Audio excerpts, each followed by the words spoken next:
Now it's time for lefties losing it. Well, self-help trends just keep getting more bizarre and, quite frankly, are getting more concerning. Check out this so-called masculinity retreat where men fork out $10,000 to float around in a pool, hug each other and cry. Tears cleaned my soul and I cried.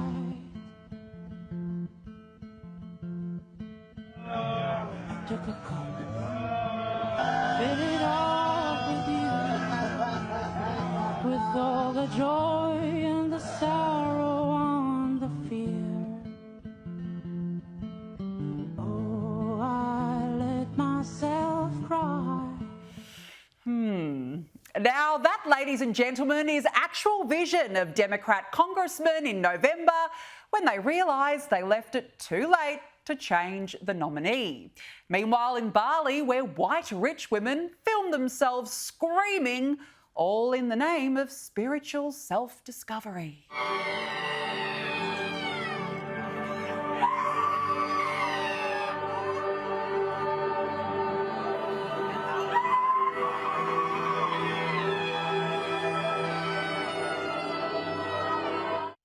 You know, I've seen something like that before in a movie. It's called The Exorcist. Now, lefty activists are always coming up with new and nifty ways to entertain us. Here is Activism Animal Rights Musical Edition. I am a cow, chicken, and a pig. My entire life I've been abused and crammed into a very small, dark place where I can barely move my body. I go mentally insane from the boredom. I live a life of nothing but suffering. I am forced to live in my home and leave. It's quite catchy, isn't it? I've got to say, though, if anyone has lived a life of suffering, it's him. Now, speaking of activism, Ben & Jerry's, the ice cream company that is not only woke, but whose flavours are a flop, just released this new ad. You can make progress by doing the things you love. If you can farm, fight food deserts. If you can surf, surf for racial justice. Like to read? Start a banned book club. Protest with an ice cream cone or project new meaning on an outdated statue. Get in a costume, but try not to get arrested. You have the tools for doing good, and the greatest tool is your own unique flavor. Ben & Jerry's. Make some mother trucking change. I think the only change needed is sending these lunatics out of business. Now, here's a surefire way to ensure Joe Biden loses in November. Enter Congresswoman Alexandria Ocasio-Cortez. I have spoken to the president over the weekend. I have spoken with him extensively. He made clear then, and he has made clear since, that he is in this race. The matter is closed. He had reiterated that this morning. He has reiterated that to the public. Joe Biden is our nominee. He is not leaving. Well, that settles it then. It's over for Joe, especially when you have AOC backing you. Remember this rally a few weeks ago?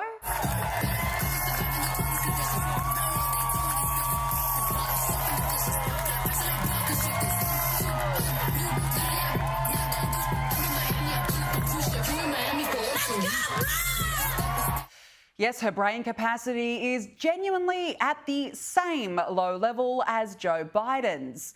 And the left-wing media, who have finally realised the president is indeed mentally incompetent, have been plunged into a state of panic. It's only taken them 4 years, but they now know he is a potato. And so suddenly the race is on to trundle out doctors left, right and centre to make urgent medical diagnoses. There was cause for concern, stumbling of speech, sort of confused rambling at times, and then also motor symptoms, lack of expression in the face. If you take a look, slow response time, I think we saw that, sort of in a sustained fashion. Definitive word retrieval mix-ups, rambling, sometimes confused speech, reduced voice volume as well, and reduced facial movements. Because he has just such classic features of neurodegeneration. I mean, word finding difficulties, and that's not, oh, I couldn't find the word. That's from degeneration of the word retrieval area. Good to see they've only just realised he has the cognitive ability of a pea. They never learn, do they? Well, Donald Trump has fired up the troops at a campaign rally in Florida. Not even a humid summer evening could stop the thousands from attending, many wearing T-shirts with his mugshot on it. Now, you'll recall this golf handicap exchange during the presidential debate. Can't hit a ball 50 yards. He challenged me to a golf match. He can't hit a ball 50 yards. Look, I'd be happy to have a driving contest with him. The reason I got my handicap, which when I was vice president, down to a 6. But by the way, I told you before, I'm happy to play golf if you carry your own bag. Think you can do it? That's the biggest lie. He's a 6 handicap of all. I was an 8 handicap. Yeah. 8. Never. But I had, you know, how many? I've seen you swing. I know you swing. Let's not act like children. President Trump, we're going to 21 turn Let's not act like children.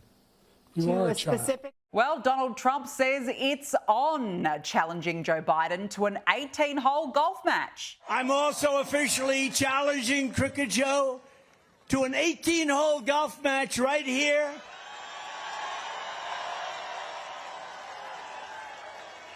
On Doral Blue Monster, considered one of the greatest tournament golf courses anywhere in the world, one of the great courses of the world. It will be among the most watched sporting events in history, maybe bigger than the Ryder Cup or even the Masters. And I will even give Joe Biden 10 strokes aside. 10 strokes, that's a lot. That means 20 strokes in case you don't play golf. Joining me is Webster University Assistant Professor Ralph Schollhammer. Ralph, thank you for joining us. Donald Trump says if he loses, he will donate $1 million to a charity of Joe Biden's choice. Now, I'm not so sure Joe Biden would even be able to stand up long enough to make it to the first hole. So I don't know about you, but I would pay money to watch the president try and swing a golf club. Well, thanks, Danica. It's great to be on with you. Well, I guess I would pay money too, but I remember, I think last summer we all saw Joe Biden trying to ride a bike, and that didn't go particularly well.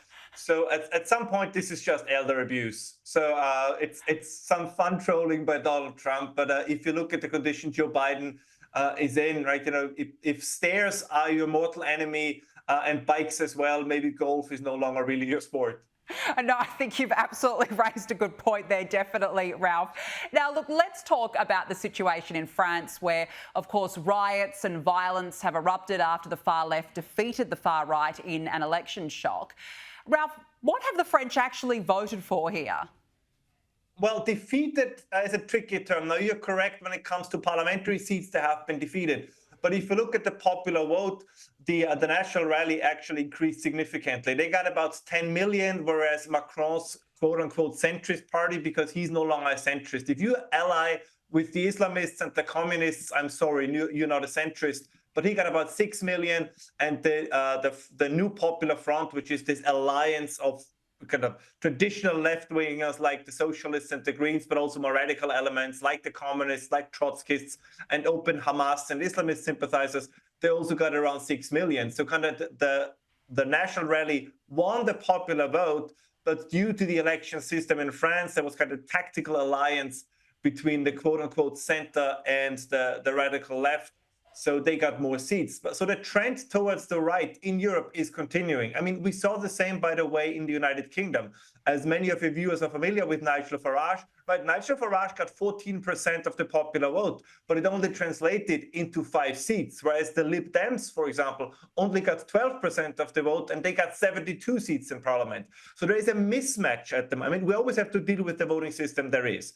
But there is a mismatch at the moment, I think, kind of where the popular movement is, where the populists are, and where the population is, and how it translates into actual political power. But this was not the breaking of the conservative, or whatever you want to call it, or the right-wing wave that is building in Europe. I would say this is more a calm before the storm, because the trend lines are still there. Well, I was going to ask you about that, because what does it say about the leadership of the West right now? Look at France, Keir Starmer in the UK, Joe Biden in the US, Justin Trudeau in Canada, for example. Where is the world heading to? Well, I think what it does tell you, and I think this is one of the most important things we don't talk about enough, look at the people you just mentioned. Justin Trudeau, Keir Starmer, Joe Biden. In my opinion, if you look at their agendas, if you look with whom they surround themselves, from the radical, transgender agenda to net zero and kind of radical environmentalism, those are the radicals. Very often, the so-called right-wing populists, if you look at their program, they are not the radicals. I think the biggest brainwashing operation of the last 20 years was to tell the people that the opposition, the right-wing opposition, are the radicals, and those in government are the moderates. It's exactly the other way around. We actually have been governed for 20 years, and this is also true on the European Union level. We have been governed by radicals for the last 20 years, and it was the moderates who are in opposition. The main winning agenda of the so-called right-wing is their common sense approach. Wherever they stick to their common sense, they're winning. And Donald Trump is the best example for this.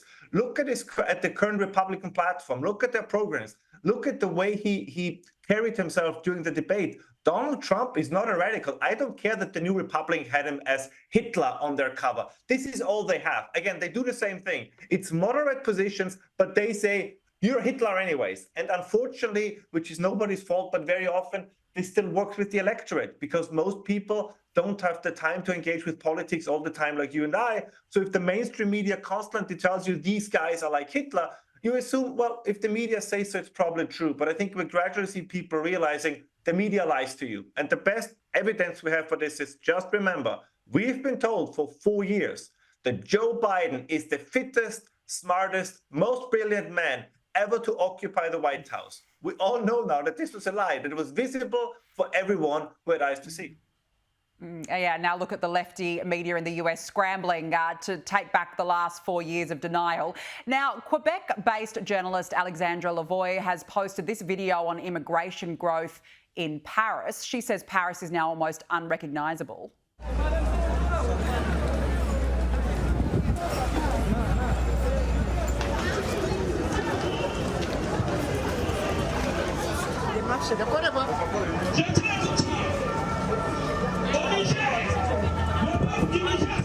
Ralph, this journalist has described what she saw as shocking. Almost all immigrants, African-style street markets, litter and garbage everywhere on the ground. Will this get worse under the far left? I mean, if you look at what's the program of Jean-Luc Mélenchon, like one of the more radical members of the French Left Alliance, was saying, they are talking about granting refugee status to so-called climate refugees, which we can talk in greater detail. I think is a bollocks term, but that's besides the point. And according to the UN, there's about 1.2 billion climate refugees already in the world. So good luck for France to take in 1.2 billion refugees. You will no longer, you will have a place on the map that is called France, but there will no longer be a French nation. I mean, we really have to make a key distinction here because people use these terms that are already very clear. There is a difference between an invasion and migration. Migration is something I can control. An invasion is something that I have no longer any control over. So when people say on the right that what we see happening in Europe resembles more an invasion than migration, they are not wrong. I know that that term sometimes by invasion we think about armed troops coming across your border. It's a different kind of invasion, but it's something apparently we are unable, or the current political establishment is unable to do anything against. So if people come into your home and you have no way either to blocking them from getting into your home or to get them out again, what would you call that? You would call it it's not a migration into your apartment. It's an invasion to your apartment. And this is what people sense, and they're correct about that. Yeah, I think that's a very, very good distinction you make. Ralph Schollhammer, we have to leave it there. Thank you very much for joining us this evening.